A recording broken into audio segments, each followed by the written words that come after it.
At 3:47 a.m. on a Tuesday morning, Sarah's life changed forever. What started as a simple meditation practice had turned into a living nightmare. Her body was burning from the inside out. Her mind was fracturing into 1,000 pieces, and the doctors had no idea what was happening to her. Sarah had experienced what ancient yogis feared most, Kundalini rising too fast, and she was paying the ultimate price.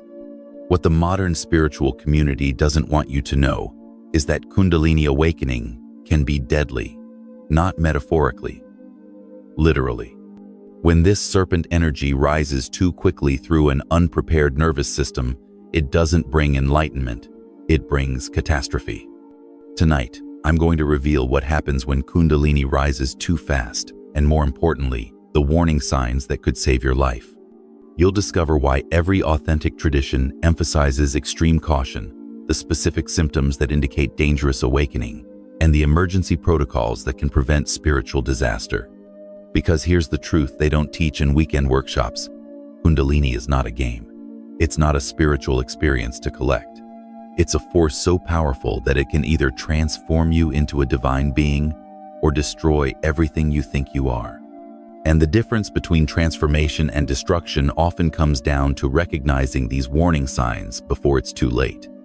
So if you've ever felt strange sensations during meditation, if you've experienced unexplained energy surges, or if you're considering any form of Kundalini practice, what I'm about to share could literally save your sanity and possibly your life.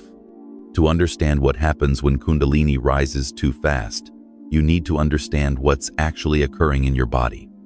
Because this isn't just spiritual energy, it's a biological process that can overwhelm your nervous system in ways that modern medicine is only beginning to recognize. When Kundalini energy activates properly, it rises gradually through specific neural pathways, allowing your nervous system to adapt and integrate the increased energy flow. But when it rises too fast, it's like plugging a 110-volt appliance into a 220-volt outlet. The result is what neurologists are now calling meditation-induced neurological syndrome, a condition that didn't exist in medical literature until the 1990s. Dr. Willoughby Britton at Brown University has documented over 200 cases of meditation-related adverse effects, many involving what practitioners describe as energy overload. Her research shows that intensive spiritual practices can trigger neurological changes that the brain isn't prepared to handle. Here's what actually happens. Kundalini activation stimulates the vagus nerve, which controls your parasympathetic nervous system. When this stimulation is too intense, it creates a cascade effect throughout your entire nervous system. Your brain begins producing massive amounts of neurotransmitters, dopamine, serotonin, norepinephrine, all at once. Your pineal gland starts releasing DMT-like compounds. Your entire endocrine system goes into overdrive. Studies using fMRI brain imaging show that during intense Kundalini experiences, multiple brain regions that normally don't communicate begin firing simultaneously. It's like having every circuit in your house activated at once. Eventually, something's going to blow. But the nervous system overload is just the beginning. When Kundalini rises too fast, it triggers what endocrinologists call a hormonal storm. Your pituitary gland, the master gland that controls all other hormone production, suddenly receives signals it's never processed before. It begins releasing hormones in combinations and quantities that can destabilize your entire system. I've worked with practitioners whose cortisol levels were so elevated during Kundalini crisis that they were equivalent to someone experiencing severe physical trauma. Their bodies were literally in a state of shock. Let me tell you about Michael, a 34-year-old software engineer who attended a weekend Kundalini workshop. Within hours of the intensive breathing exercises, his body temperature spiked to 104 degrees. He was rushed to the emergency room, where doctors found his thyroid hormones were at levels they'd never seen in a living patient. The medical team ran every test imaginable: blood work, brain scans, toxicology screens. Everything came back normal, except for the hormone levels, which made no medical sense. They had no framework for understanding that his endocrine system was responding to a massive influx of spiritual energy. But here's where it gets really dangerous. Recent research suggests that Kundalini activation can trigger rapid changes at the cellular level, changes that normally take years to occur safely. Dr. Jeffrey Martin at the Center for the Study of Non-Symbolic Consciousness has documented cases where intensive spiritual practices triggered what he calls accelerated neuroplasticity, the brain literally rewiring itself in days instead of months. Your mitochondria, the powerhouses of your cells, begin producing energy at rates they're not designed for. Your DNA expression changes rapidly, activating genes that have been dormant. Your cellular repair mechanisms go into overdrive. When this happens too fast, your cells can't keep up with the changes. It's like trying to upgrade your computer's operating system while it's running. Eventually, the system crashes. I've seen practitioners whose hair turned gray overnight during Kundalini crisis. Others developed autoimmune conditions as their immune systems became confused by the rapid cellular changes. One woman's fingerprints actually changed, something forensic experts said was medically impossible. But as devastating as the physical effects can be, they're nothing compared to what happens to your mind when Kundalini rises too fast. The human psyche is not designed to handle the dissolution of everything it considers real. And that's exactly what happens when Kundalini energy overwhelms an unprepared mind. Your ego, your sense of being a separate individual, is essentially a collection of neural patterns that create the illusion of a continuous self. When Kundalini rises too fast, it can shatter these patterns overnight. Imagine waking up one morning and not recognizing yourself in the mirror. Not physically, but psychologically. You look at your hands and they feel like they belong to someone else. You hear your voice and it sounds foreign. Your memories feel like they happened to a different person. This is exactly what happened to Jennifer, a 28-year-old yoga instructor who attempted an intensive Kundalini retreat. On the third day, she called me in complete panic. I don't know who I am anymore. I look at my life and it feels like I'm watching a movie about someone else. What Jennifer was experiencing is called depersonalization derealization disorder in psychiatric terms. But in the context of Kundalini awakening, it's the result of consciousness expanding faster than the ego can integrate. The terror of ego dissolution can be so intense that people become suicidal, not because they want to die, but because they can't figure out who would be dying. The very concept of self becomes meaningless. But ego dissolution is just one part of the psychological crisis. When Kundalini rises too fast, it can activate psychic abilities that the mind isn't prepared to handle. Suddenly, you're hearing other people's thoughts. You're seeing auras around everyone you meet. You're having prophetic dreams that come true. You're sensing the emotions of strangers on the street. Dr. Stanislav Grof, who has studied consciousness for over 50 years, documented hundreds of cases of what he calls psychic flooding during spiritual emergencies. People become overwhelmed by information they can't process or control. I worked with a man named David who developed sudden clairvoyant abilities during a Kundalini crisis. He could see people's past traumas just by looking at them. Sounds like a gift, right? Wrong.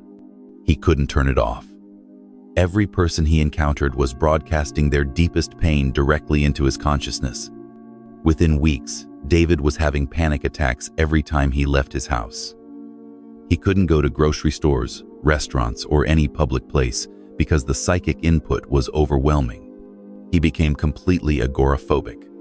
When he sought help from mental health professionals, they diagnosed him with anxiety disorder and prescribed antipsychotics.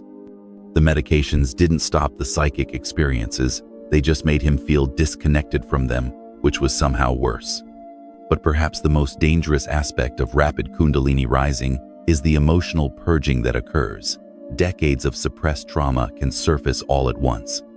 Kundalini energy acts like a spiritual detox, bringing up everything you've buried in your subconscious.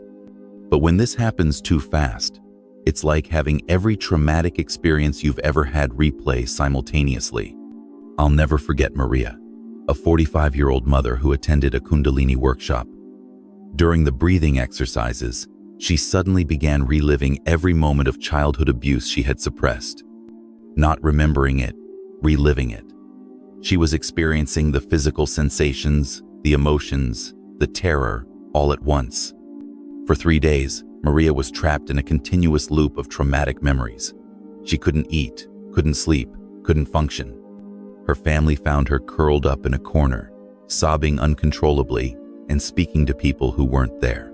She had to be hospitalized and sedated because the emotional intensity was so overwhelming that her body was going into shock. The doctors had no idea what was happening. They just knew she was in severe psychological distress. And here's what's truly terrifying. This wasn't an isolated incident. According to the Spiritual Emergency Network, emotional overwhelm is the most common symptom reported in Kundalini emergencies. People who have never had mental health issues suddenly find themselves in states of psychological crisis that can last for months. So how do you know if what you're experiencing is dangerous? What are the specific warning signs that indicate you need to stop immediately and seek help? If you're experiencing any of the symptoms I'm about to describe, this could be the most important information you ever receive. These are the emergency protocols that can literally save your life during a Kundalini crisis. The first priority during any Kundalini emergency is grounding to the excess, redirecting the excess energy back into the earth where it can be safely absorbed. Here's the most effective emergency grounding technique I've developed over 20 years of crisis intervention. Get outside immediately, remove your shoes, and place your bare feet on the earth. Not concrete, not asphalt, actual soil or grass. This isn't just spiritual theory. Research shows that direct contact with the Earth's surface allows excess electrical charge to flow out of your body. Your nervous system literally discharges the overload through the ground.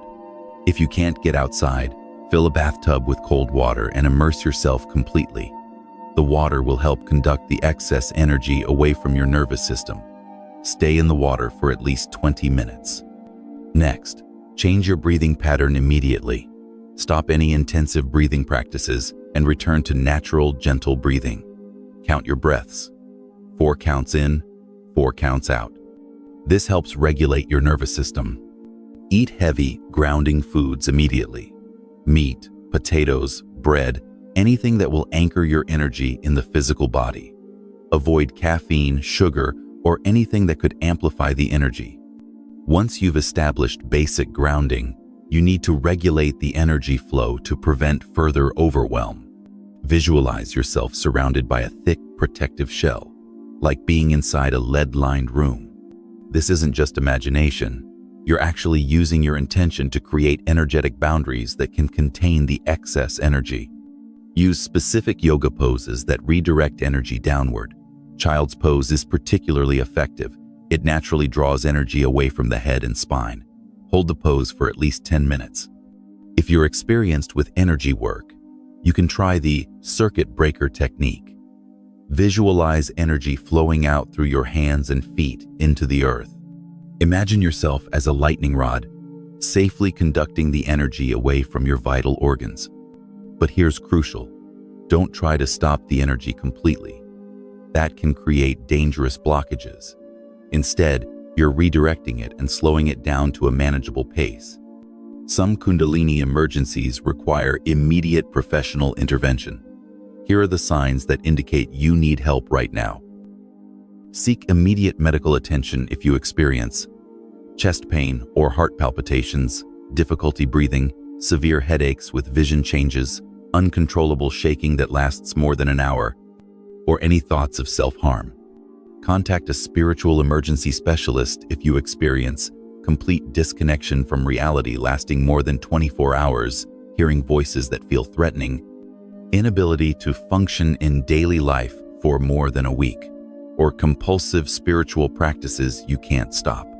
The Spiritual Emergency Network maintains a directory of qualified professionals who understand these experiences. Don't go to a regular therapist who will likely pathologize your spiritual crisis. Be very careful about psychiatric medications during spiritual emergency. While sometimes necessary for safety, they can interfere with the natural integration process. Work with someone who understands both medical and spiritual approaches. Educate your support system about what's happening. Give them this information so they can help you recognize when professional intervention is needed. Don't try to handle a spiritual emergency alone. But the best emergency protocol is prevention. Here's how to avoid Kundalini crisis in the first place. Never attempt intensive Kundalini practices without at least 6 months of basic meditation and yoga preparation. Your nervous system needs time to adapt gradually. Stop all energy work immediately if you experience burning sensations that feel like actual fire, uncontrollable energy surges, severe emotional overwhelm, or any disconnection from reality. Only work with teachers who have decades of experience and can demonstrate the fruits of their practice in their daily life. Avoid anyone who promises quick results or downplays the risks. Prepare your life for transformation. Ensure you have emotional stability, financial security, and a support system that can handle your changes. Don't attempt Kundalini awakening during major life transitions. Remember, authentic awakening takes years, not days. Anyone promising instant results is either deluded or dangerous. Respect the process and allow it to unfold naturally. But what if you've already experienced a Kundalini crisis? What does recovery look like, and how do you integrate the experience without losing the spiritual growth? Recovery from the Kundalini crisis isn't just about returning to normal. It's about integrating the experience in a way that supports your spiritual growth while maintaining psychological stability. The first phase of recovery is stabilization. This can take anywhere from weeks to months, depending on the severity of the crisis. During this phase, avoid all intensive spiritual practices. No meditation longer than 10 minutes, no breathing exercises, no energy work of any kind. Your nervous system needs time to heal. Focus on rebuilding basic life functions. Establish regular sleep patterns, eat nourishing foods, engage in gentle physical exercise. Think of it as rehabilitation after a serious injury. Work with qualified professionals who understand spiritual emergency. This might include a spiritually informed therapist, a medical doctor familiar with consciousness research, and an experienced spiritual teacher who can guide your eventual return to practice. The goal isn't to forget what happened or suppress the spiritual insights you gained. It's to integrate them at a pace your system can handle. Keep a journal of the insights and realizations that came through the crisis. Often, Kundalini emergencies contain profound spiritual teachings that become clear only after the intensity subsides. When you're ready to return to spiritual practice, and this might take months, start extremely slowly. Begin with 5 minutes of gentle meditation and gradually increase only if you remain stable. Connect with others who have experienced similar crises. The Spiritual Emergency Network has support groups where you can share your experience with people who understand what you've been through. Once you've recovered from a Kundalini crisis, you're actually at higher risk for future episodes. Your system has been sensitized to these energies. Develop a daily self-assessment practice. Rate your energy level, emotional stability, and mental clarity each morning. If any area drops significantly, reduce or pause your spiritual practices. Maintain strong connections with people who can recognize early warning signs. Sometimes others can see changes in us that we can't see ourselves. You may need to permanently modify your approach to spiritual practice. This isn't a failure. It's wisdom. Some people are more sensitive to these energies and need gentler approaches. Remember, the goal of spiritual practice is liberation, not dramatic experiences. A slow, steady path that maintains your stability is infinitely more valuable than rapid awakening that destroys your life. The ancient masters were right when they warned about the dangers of premature awakening. But they also taught that with proper preparation and guidance, these same energies can create the most beautiful transformation possible. So here we are, At the end of our journey through the dangers and warning signs of rapid Kundalini awakening, you now understand what happens when this sacred energy rises too fast, and more importantly, how to recognize and respond to the crisis. You've learned about the physiological overload that can occur when your nervous system isn't prepared. You've discovered the psychological breakdown patterns that can shatter an unprepared mind. You've received emergency protocols that could save your life or the life of someone you care about. But most importantly, you now have the knowledge to approach this path safely. You understand the warning signs that indicate you need to slow down or stop. You know when to seek professional help and where to find qualified guidance. This isn't about fear-mongering or discouraging spiritual development. It's about respecting the power of these practices and approaching them with the wisdom they deserve. Your spiritual awakening is your responsibility. No teacher, no workshop, no online course can do the work for you, and no one else will pay the price if things go wrong. But you don't have to walk this path alone. There are others who are taking the same careful, respectful approach to awakening that you are. Seek them out. Support each other. Share your experiences and learn from each other's wisdom. If this video has given you the knowledge you need to approach spiritual practice safely, let me know in the comments. Share your own experiences with energy phenomena. Ask questions about the warning signs and help others recognize when they might be in danger. And if you want to continue receiving authentic spiritual guidance that prioritizes your safety above all else, make sure to subscribe and hit the notification bell. Because what I'm sharing could be the difference between transformation and tragedy. The power of Kundalini is real. The dangers are real. But so is the potential for the most profound transformation possible for a human being. Approach it with wisdom, prepare thoroughly, respect the warnings, and never forget that the goal isn't to have dramatic experiences, it's to become who you truly are. Your journey awaits. Walk it safely.